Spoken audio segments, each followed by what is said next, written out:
আমাদের দেশের ছোট থেকে বড় সব ব্যবসায়ীরা হচ্ছে সুবিধাবাদী।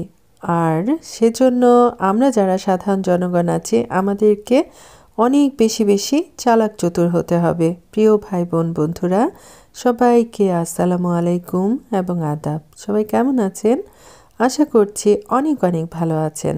আপনাদের দোয়া আর ভালোবাসায় ভালো মন্দ মিলিয়ে আছি। যথেষ্ট ঠান্ডা লেগেছে। যাই হোক, এবার আসি মূল কথায়।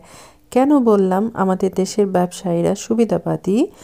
পৃথিবীর অন্যান্য দেশে ধর্মীয় অনুষ্ঠান আসলে সব কিছুর দাম দেখবেন কমে যায়, আর আমাদের দেশের ব্যবসায়ীরা ওত পেতে বসে থাকে কখন একটা ধর্মীয় অনুষ্ঠান আসবে, সব কিছুর দাম দ্বিগুণ করে ফেলবে আর আমাদের মতো সাধারণ মানুষের মাথায় বাড়ি মারবে।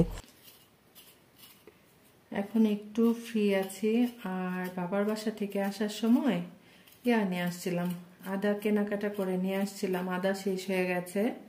তারপর আবার হচ্ছে হাসিনা দেশের বাড়ি যাবে, তো সে কারণে ভাবলাম একটু বেশি করে আদা কেনাকাটা করে একটু ব্লেন্ড করে রাখি, বা ফ্রিজে রেখে দিলে আবার যখন লাগবে তখন ব্লেন্ড করে খেতে পারবো।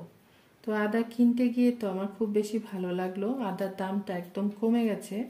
অবশ্য সবসময় আমি চাইনিজ আদাটাই আনি, তো আমার বোনকে দেখলাম এই আদাটা কিনছে, সে কারণে আমি আবার এটা কিনলাম। তো আমাকে বলল দেশি জিনিস খাবার মজাই আলাদা। তখন আবার আমি বললাম, হাসিনা তো দেশি আদার যে প্যাচ প্যাচ থাকে এগুলা তো হাসিনা বাছাবুছি করবে না, তো এই আর কি। আর দামটা অনেক কমে গেছে। এখন কি করতে হবে, একটু বেশি বেশি করে আদা এগুলা কিনে তারপর বেচে কুচি করে আপনারা বড় বড় প্লাস্টিকের জারে করে ডিপ ফ্রিজে সংরক্ষণ করতে পারেন আগামী 2-4 মাসের জন্য আর কি। আর আমার আসলে কি অনেক দিন রেখে আদা রসুন বা যে কোনো মশলাপাতি খাওয়াটা খুব একটা পছন্দের না। সাথেরটা সাথে খেতেই বেশি মজা লাগে, তাই না? প্রয়োজনে অল্প খাবো, কিন্তু তারপর টাটকা জিনিসটা খেতে বেশি ভালো লাগে। আর আমি কিন্তু এগুলা খুব একটা ভালো কুটা বাছা করতে পারি না, আমি তো করি না।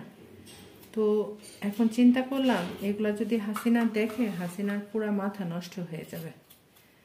তো ঠিক আছে, আমি একটু বাছাবুছি করে দিই, আর করব না, কি বলে বটিতে কাটাকুটি করব না, ওগুলা হাসিনাকে দিয়ে করাবো।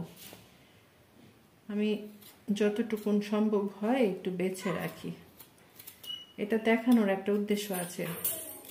যারা এখনো মনে করছেন আদার অনেক দাম আছে তাদের জন্য বললাম আর কি। আদা রসুনের দাম কমে গেছে, এগুলা নতুন আদা সম্ভবত, এগুলা কিনে সংরক্ষণ করেন আর কি।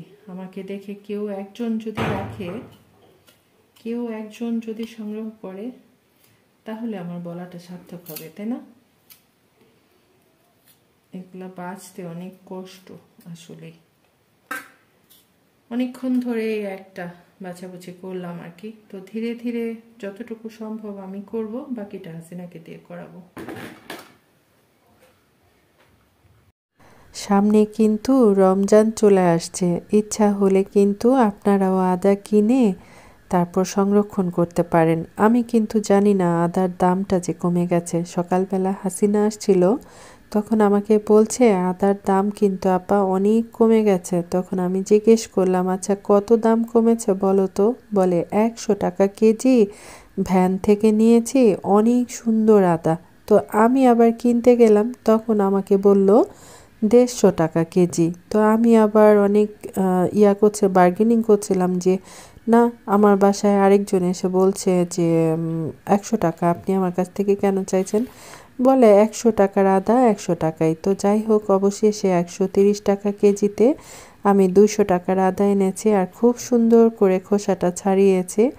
আর হাসিনাকে যদি এগুলা কোটা বাছা করতে দিতাম, হাসিনা কিন্তু জিদ করে রাগ করে অর্ধেক ফেলে দিত। এটা হচ্ছে ওদের একটা চালাকি বা টেকনিক বলতে পারেন। কোথাও শান্তি নেই, সব জায়গাতে অশান্তি।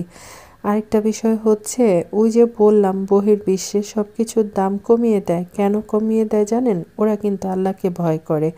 আমাদের দেশের ব্যবসায়ীরা বলেন, মানুষ বলেন, কেউ কিন্তু আল্লাহকে ভয় করে না, মনে করে জীবনেও মরবে না, সারা বছর মাটির উপরে থাকবে, সে কারণে এমন বদমাশি করে। আর এটা হচ্ছে তার পরের দিন সকালবেলা আমি আদাগুলা ধুয়ে ঝরা দিয়ে রেখেছিলাম। তারপর হাসিনা আসছে, পরে বললাম যে দেখো আমি তোমার কাজ কিন্তু অনেকটা এগিয়ে রেখেছি, তুমি এখন এগুলা সুন্দর করে কাটাকুটি করে দাও। তারপর হাসিনা কেটে দিল, সে তো মহা খুশি, মনে মনে আর কি, প্রকাশ করে না। তারপর হচ্ছে এই যে আমি 2টা আইসক্রিমের বক্সে এগুলা রেখে দিয়েছি, ইচ্ছা আছে আবার গিয়ে আদা নিয়ে আসবো, তারপর সংরক্ষণ করব। ঠান্ডা লেগেছে, সে কারণে গলাটা ঢ্যাপ ঢ্যাপ করছে। তো যাই হোক, আমার আজকের কথা বা ব্লগ ভিডিও কেমন লাগলো অবশ্যই জানাবেন। সম্ভব হলে সবাই বেশি বেশি করে আজকের ভিডিওটা শেয়ার করে দেবেন, সবাই যেন জানতে পারে আদার দাম কমে গেছে। এটা সুখবর, সুখবর, সুখবর, তাই না? আপনাদের ভাইয়া বলে আদার দাম কমলে হবে, সব কিছুর দামই তো কমতে হবে।